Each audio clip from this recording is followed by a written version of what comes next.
Podemos ler uns versículos em Tessalonicenses, 2 Tessalonicenses. Eu estou somente voltando um pouquinho nos versículos, os irmãos comentaram bem sobre as autoridades, né, que nos falavam nos versículos anteriores de Romanos 13.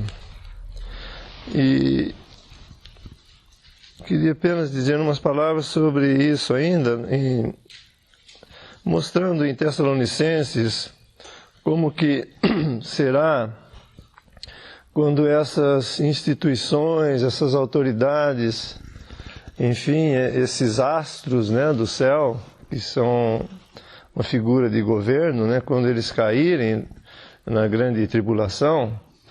Então, quanto que uma pessoa, se ela estivesse vivendo hoje e estivesse vivendo naqueles dias,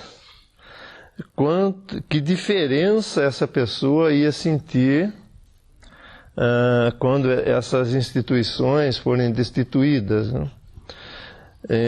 Capítulo 2 de 2 Tessalonicenses, no versículo 1. Ora, irmãos, rogamo-vos pela vinda de nosso Senhor Jesus Cristo e pela nossa reunião com Ele, que não vos movais facilmente do vosso entendimento, nem vos perturbeis, quer por espírito, quer por palavra, quer por epístola, como de nós, como se o dia de Cristo estivesse já perto. Ninguém de maneira alguma vos engane, porque não será assim sem que antes venha a apostasia e se manifeste o homem do pecado, o filho da perdição, o qual se opõe e se levanta contra tudo o que se chama Deus ou se adora, de sorte que se assentará como Deus no templo de Deus, querendo parecer Deus. Não vos lembrais de que essas coisas vos dizia quando ainda estava convosco? E agora vós sabeis o que o detém, para que a seu tempo seja manifestado. Porque já o mistério da injustiça opera. Somente há um que agora resiste até que do meio seja tirado. E então será revelado o iníquo, a quem o Senhor desfará pelo assopro da sua boca, e aniquilará pelo esplendor da sua vinda. A esse cuja vinda é segundo a eficácia de Satanás, com todo o poder e sinais e prodígios de mentira, e com todo o engano da injustiça, para os que perecem, porque não receberam o amor da verdade para se salvarem. Por isso Deus lhes enviará a operação do erro, para que creiam a mentira, para que sejam julgados todos os que não creram a verdade, antes tiveram prazer na iniquidade.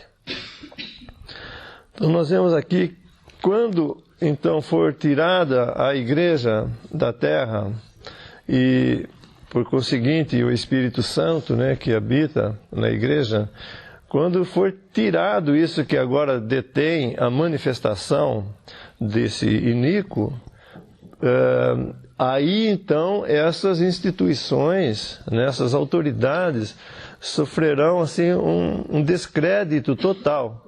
Será uma anarquia total. E então nós vemos que a diferença que haverá, né, naquele tempo com esse tempo, porque hoje nós estamos aqui ainda sofrendo, né, porque ele fala que o mistério da impiedade já opera.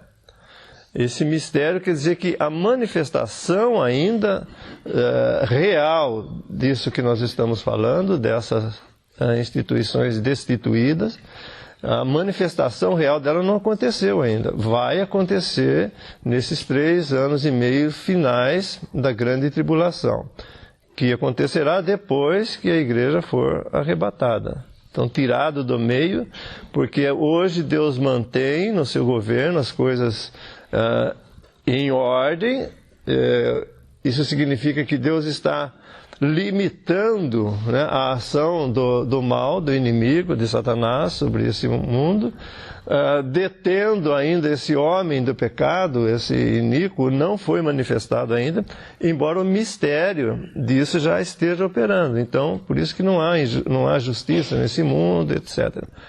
Mas quando for tirado isso, então vai acontecer essa destituição dessas autoridades, caindo essas autoridades. São as estrelas, né, que nos falam em Apocalipse e outros profetas também.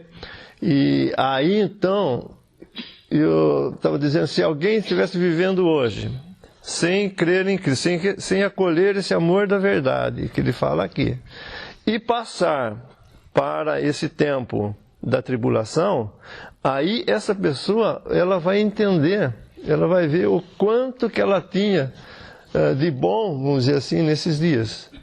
Estou dizendo isso somente para nos ajudar a enfrentar, e a maneira correta de enfrentar essas coisas que nós vemos acontecendo, não só no nosso país, como em muitos outros lugares, essa injustiça que há em muitos outros lugares,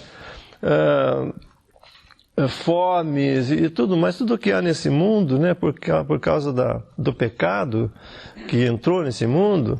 Então, tudo isso daí, hoje nós estamos vivendo ainda, não é o paraíso, claro, mas nós estamos vivendo um tempo em que essas autoridades instituídas por Deus, elas ainda mantêm, Deus usa isso para manter uma certa ordem, melhor dizendo, para dar um limite à ação do mal aqui nesse mundo. Então isso ajuda-nos a ver que, olha, ainda nós estamos vivendo com tudo que nós estamos vivendo nesse mundo mal, né, esse presente século mal, como Paulo nos fala em Coríntios. Nós estamos vivendo nesse presente século mal, mas ainda com essas instituições funcionando, ainda há uma certa ordem aqui mantida por Deus, limitando o mal na sua ação aqui. Esse versículo 8 fala também de uma coisa interessante, né? Fala de cumprir lei. A lei, e um cristão pode ficar confundido, como muitos que se dizem até cristãos, se confundem ao querer aplicar aquilo que é do Antigo Testamento no Novo Testamento. Em outras palavras, aquilo que é para Israel, para a igreja. Então, querendo fazer isso, cai em erros gravíssimos e até pregam algo que pode evitar que uma pessoa chegue à salvação pela doutrina. Nós sabemos que Deus pode fazer, Ele que dá vida e tudo mais. Mas a ação das pessoas, a responsabilidade das pessoas, por crer numa mentira, elas podem levar outras a se confundirem. Assim nós temos, por exemplo, se alguns versículos fossem bem entendidos, esse erro seria completamente impossível de se cometer. Estou me referindo aos evangelhos, em Lucas, por exemplo, que fala do pano novo como remendo em vestido velho. Não dá certo, ele rompe, se põe o pano novo, ele rompe o velho, quer dizer, além de não consertar o velho, ele estraga, ele perde o novo. Ele perde o pano novo também. Isso quer dizer, não pode misturar aquilo que é da lei com essa nova ordem de coisas que Deus estabeleceu, a saber, a graça de Deus. No exemplo do vinho também, põe vinho novo em odres velhos, o que acontece? Não só perde, ele se perde o novo, o vinho novo, como o odre velho também estraga. Então, não pode haver mistura entre lei e graça. entre aquilo que é para Israel e aquilo que é para a igreja. Então, entendendo isso, que uma coisa estraga a outra, nós separamos completamente, deixa duas coisas bem distintas, e o cristão não vai ter dificuldade, então, de entender o que está falando aqui. Vamos voltar um pouquinho em Romanos 8. Romanos 8, versículo 1 e 2. Eu vou ler o versículo 1, omitindo essa parte que não andam segundo a carne, porque, inclusive, muitas traduções, boas, melhores traduções, elas omitem isso, porque esse final do versículo aqui não cabe nesse contexto. Então, não é que estamos mudando as Escrituras, é que, de fato, aqui foi acrescentado algo que não estava no original, segundo algumas, nos melhores textos do original. Capítulo 8, versículo 1. Portanto, agora nenhuma condenação há para os que estão em Cristo Jesus. Porque a lei do Espírito e de vida em Cristo Jesus me livrou da lei do pecado e da morte. Então, aqui nós temos uma lei do Espírito de vida. O cristão, ele pertence a essa lei do Espírito de vida.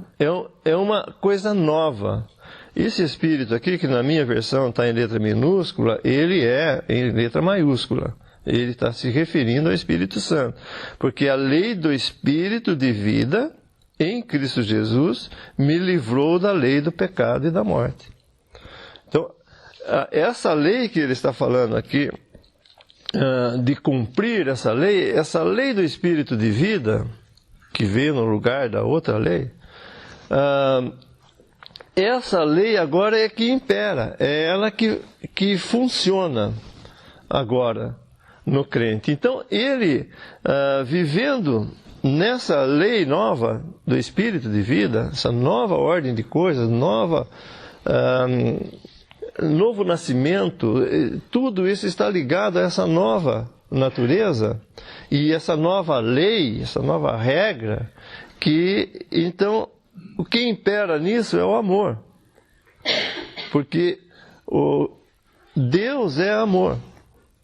O Espírito Santo habitando no crente, ele conduz essa vida. E que leva aos frutos dessa nova lei de Espírito de vida.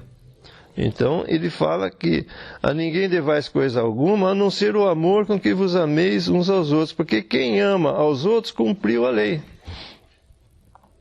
Qual lei? Essa lei nova do Espírito de vida.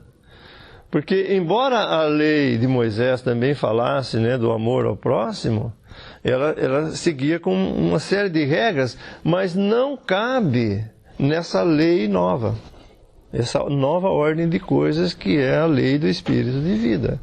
Então o cristão ele pode cumprir isso, porque os do Antigo Testamento não podiam cumprir. Amarás o teu próximo como a ti mesmo.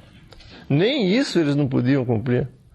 Na lei nova, a lei do Espírito de vida, ele fala mais que isso.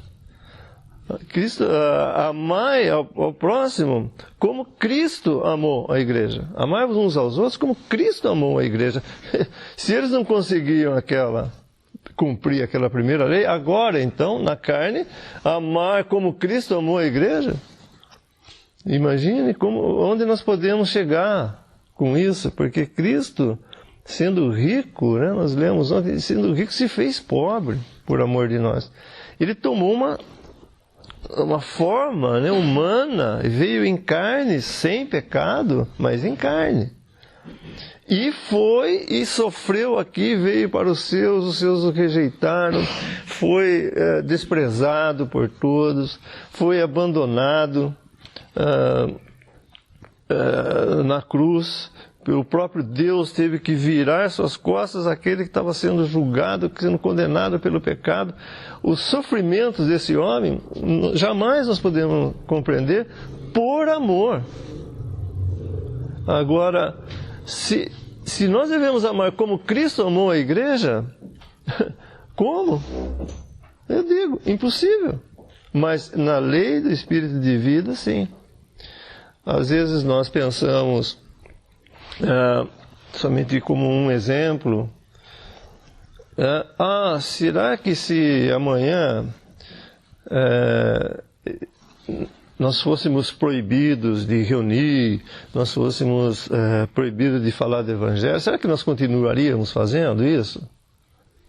Se Pedro tivesse aqui, antes dele ter recebido, antes de Pentecostes, por assim dizer, se Pedro tivesse aqui, ele já se levantaria e falaria, eu vou, Senhor, eu vou continuar assim, sendo uma preposição, que nós temos isso. Então alguém pode, no seu ímpeto, até no seu amor pelo Senhor, não, eu vou sim, no primeiro aperto tenho certeza que espirra, como foi com Pedro. Mas se nós pensarmos, o Senhor vai me dar força quando eu precisar. Eu estou precisando dessa força agora, dessa energia? Agora não, porque nós estamos tudo bem. Mas o dia que eu precisar, eu tenho certeza, isso eu posso dizer, eu tenho certeza que Ele vai dar a medida que é necessário. Porque é Ele quem nos salvou, é Ele quem nos mantém, é Ele que vai manter o seu testemunho de fidelidade. Naquilo que eu nego por coisas tão menores, a sua graça, a sua misericórdia tem me acompanhado, tem me guardado e me levado, inclusive, a arrependimento. Mas eu não tenho a força hoje para saber se amanhã eu precisar dar um testemunho muito forte diante de uma circunstância muito específica, terrível. Eu não sei, porque sei que Ele vai poder me dar forças a hora que for necessário. Então, porque quem ama aos outros cumpriu a lei. Essa lei de espírito de vida, essa nova lei que nós vivemos, que veio no lugar da lei do pecado e da morte. Então o cristão, ele tem isso, vivendo, né, nessa nova lei, dependendo e aprendendo, inclusive, a viver nisso, porque talvez seja um outro assunto, mas está relacionado. Nós temos 3 eus, né? Já estou crucificado com Cristo, esse é o velho homem. Já estou crucificado, vivo, não mais eu, mas Cristo vive em mim, é o novo homem. E a vida que agora vivo na carne, vivo na fé do Filho de Deus, estou citando Gálatas 2:20, na fé do Filho, essa é o eu racional, o seu eu responsável. Então, por isso que eu estou dizendo, nós vamos aprendendo a andar nessa nova regra de coisas. Ela existe em si, e em Cristo nós temos tudo isso. E nessa nova ordem de coisas, nessa lei do Espírito de vida, nós temos isso, mas nós necessitamos de passar por esse exercício para nós mesmos. Por isso que a responsabilidade do homem nunca é retirada. Então nós vamos aprendendo, nós vamos errando, aprendendo, porque nós temos que, Deus, né, não é nós que temos, Deus vai nos ajudar a passar por nós também para nós nos apossarmos daquilo que nós temos já em Cristo. Então, esse vivo, não, mas eu, Cristo vive a minha vida, que agora vivo na carne, vivo na fé do Filho de Deus, esse é o nosso eu responsável, que ainda vai aprendendo a viver nessa nova ordem de coisas, nessa lei do Espírito de vida.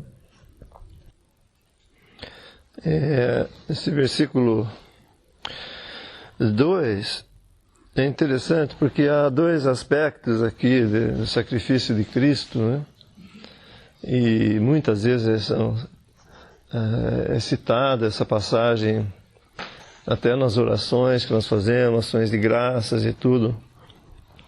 Porque ele fala que, eu estou falando de Efésios 5:2, e andai em amor, como também Cristo vos amou. Essa é a parte para nós. Cristo vos amou, é o que eu estava falando.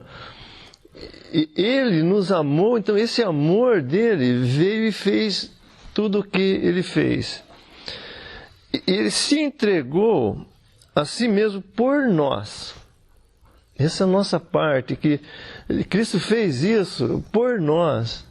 Ele tinha em seu coração, Deus, né, tinha em seu coração de fazer, de entregar-se, Cristo entregar-se a si mesmo por nós. Agora tem um aspecto de Deus, em oferta e sacrifício a Deus. Cristo não foi somente uma oferta e um sacrifício para nós, com referência, com relação ao pecado, que era a nossa parte, logicamente, não preciso nem dizer, mas Deus não precisava desse tipo de sacrifício por ele. Mas ele ofereceu, ele se entregou a si mesmo por nós. Mas em oferta e sacrifício a Deus, tem a parte de Deus. Cristo fez essa oferta para agradar a Deus, para que Deus ficasse satisfeito com a prova desse amor que ele tem e de sua submissão a Deus nessa forma que ele tomou como homem, né? Porque ele não tinha como oferecer um sacrifício a Deus como Deus mesmo que ele é em si mesmo. Ele tinha que se fazer homem e na semelhança da nossa carne para oferecer esse sacrifício a Deus em cheiro suave. Isso significa que Deus pudesse aspirar esse sacrifício e ficar satisfeito. Um sacrifício que foi inteiramente aceito por Deus. Deus ficou satisfeito com esse sacrifício.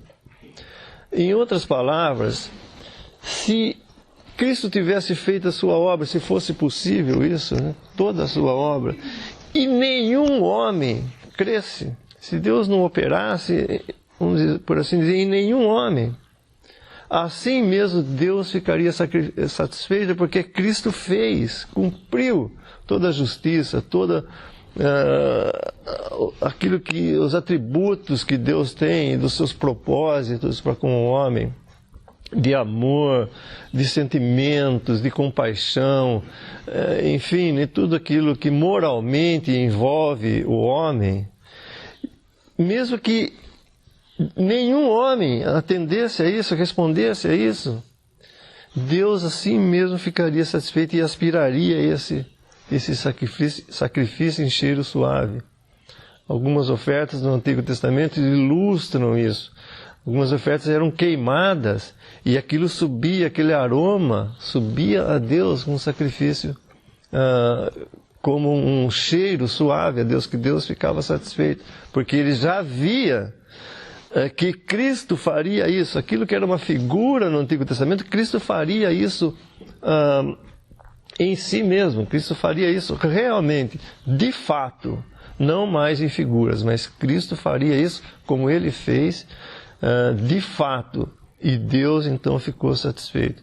Por isso que o sacrifício de Cristo envolve essas duas partes, aquilo que é para nós, por amor a nós, de nós, e aquilo que é para Deus, a parte de Deus, que Cristo fez, tudo o que fez, não só para nós, repito, mas também para a satisfação de Deus, para que Deus ficasse honrado e fosse glorificado de uma forma que nunca ele poderia ter sido glorificado com esse sacrifício que Cristo fez.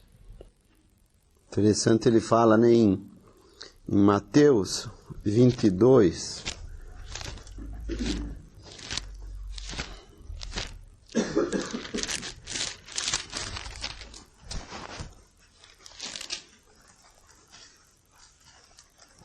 Mateus 22,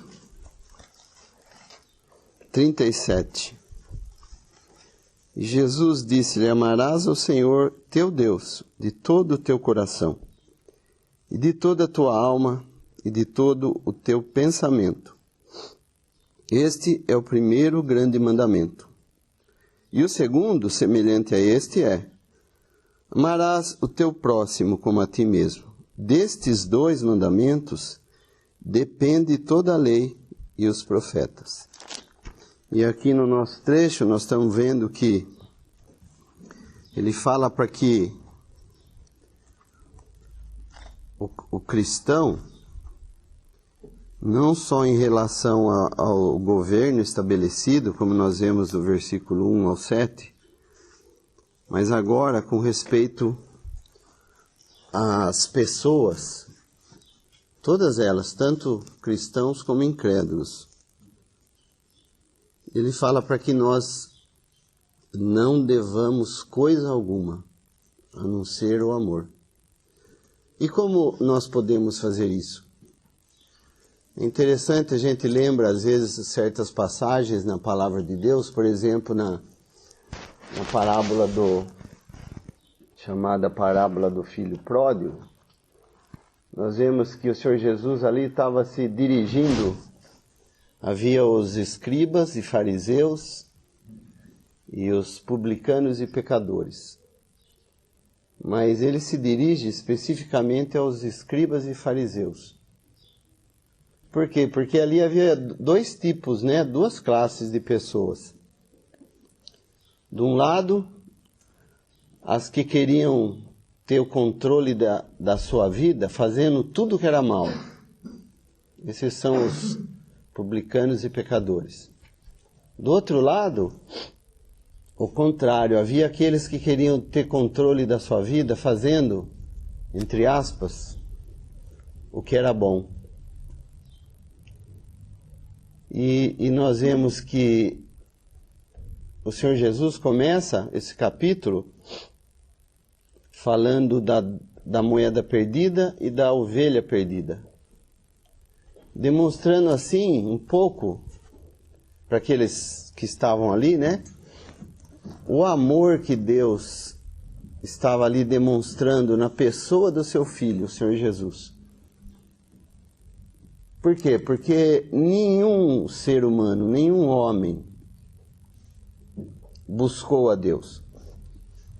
E isso nós vemos daí bem tipicamente figurado na parábola do filho pródigo, onde havia dois filhos. Vamos chamá-los de o mau e o bom. Mas ambos não queriam nada do pai, não queriam saber do pai, eles queriam saber do que o pai tinha. Ou seja, eu quero o status do meu pai, eu quero o dinheiro do meu pai, eu quero as roupas, etc. Mas o pai mesmo não era interessante. E isso desde o início, desde o primeiro homem. O primeiro homem estava no Éden, desfrutando de tudo que Deus deu para ele ali, mas não tinha interesse no pai. E nós só podemos fazer aqui o que ele nos pede se nós, ou melhor, se for visto em nós ou na prática das nossas vidas, as três coisas que ele fala do versículo 12, 13 e 14. Ele fala para que rejeitemos as obras das trevas, para que andemos honestamente e para que nos revestimos do Senhor Jesus Cristo. Então, aquele grupo de pessoas estavam ali completamente equivocados. Eles nunca chegariam a Deus assim. O mal, que fez o mal, queria voltar tentando fazer um acordo com o pai. Eu vou fazer isso, não me considere como tal, eu vou fazer isso, eu vou fazer aquilo. Totalmente não entendia o que o pai queria. Não entendia a graça, o amor, a misericórdia do pai. O outro, por outro lado, eu nunca desobedeci, eu fiz tudo o que você queria, então você me deve algo. Errado também, totalmente errado. Nós jamais podemos requerer de Deus algo por algo que faz. Então, eu só vou poder cumprir essas coisas no momento em que eu entendo que Deus me amou, Deus me buscou, Deus me perdoou, por isso eu obedeço a Ele. Por isso Ele é importante para mim. Por isso eu devo tudo a Ele. E não ao contrário, eu vou fazer isso, isso, aquilo. obedecer, fazer coisas boas, etc., aí Deus tem que me dar tal coisa. Então, em outras palavras, embora nós sabemos que é muito difícil, não impossível, porque nós vemos que o Espírito Santo nos dá o poder de andar assim. E andamos muitas vezes assim. Então, a pessoa do Senhor Jesus estava ali no meio desses grupos de pessoas, mostrando que eles precisavam de alguém que os buscasse, assim como foi buscado a moeda, assim como foi buscada a ovelha perdida. E quem iria fazer isso? Na história do filho pródigo, o irmão mais velho deveria ter ido buscar o mais novo. Isso é o que devia de ser esperado dele. Para que ele obedecesse então o desejo do pai e trouxesse seu filho. Mas acontece o contrário, ele não quer. Ele não está nem aí, por assim dizer, simplesmente, com o desejo do pai. Agora ali na frente deles estava o verdadeiro filho mais velho, o que deixou tudo o que tinha nos céus para ir buscar o perdido. Então eles estavam vendo ali, e o que despertava neles? Ao invés de despertar gratidão por ter ali na frente deles a pessoa que iria livrá-los dos pecados, antes revelou raiva, revelou indignação por aquela pessoa. Então, quando nós andamos sem essas características aqui, nós estamos nos portando como o filho mais velho. Não estamos nos interessando pelo desejo do Pai, pelo coração do Pai. Queremos sim as coisas do Pai, mas o que o Pai sente, o que o Pai deseja, não nos interessa. Então é uma boa visão que Ele nos dá aqui, que nós nos revestindo de Cristo, buscando as coisas que o Senhor Jesus nos quer dar, nos quer compartilhar, só dessa maneira nós vamos poder